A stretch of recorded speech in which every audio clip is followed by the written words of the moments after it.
காஞ்சிபுரம் மாவட்டம் உத்தரமேரூர் சிறப்பு நிலை பேரூராட்சி எல்லைக்கு உட்பட்ட சுமார் 20,000க்கும் மேற்பட்ட குடும்பங்கள் வசித்து வரும் வீரராகவ ஐயங்கார் தெரு, செங்குந்த பிள்ளையார் கோவில் தெரு, திருமல்லையா பிள்ளை தெரு, தெற்கு ரெட்டி தெரு, வடக்கு ரெட்டி தெரு, கிழக்கு கம்மாள தெரு, வெள்ளைச்செட்டி தெரு, மகாத்மா காந்தி தெரு, சுண்ணாம்புக்கார தெரு உள்ளிட்ட பகுதிகளுக்கு பேரூராட்சி நிர்வாகத்தினரால் வாரத்திற்கு ஒரு நாள் சுழற்சி முறையில் குடிநீர் விநியோகம் செய்யப்படுகிறது.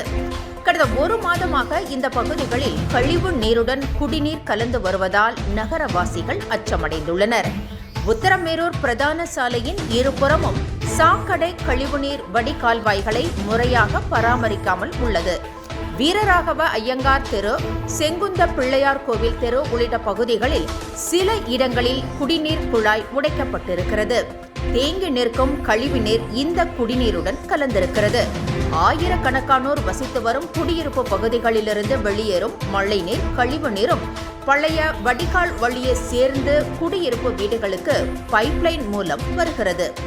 இது குறித்து பகுதி மக்கள் பலமுறை பேரூராட்சி நிர்வாகத்திடம் புகார் அளித்தும் நடவடிக்கை எதுவும் எடுக்கவில்லை என அந்த பகுதி மக்கள் வேதனை தெரிவிக்கின்றனர். இது தொடர்பாக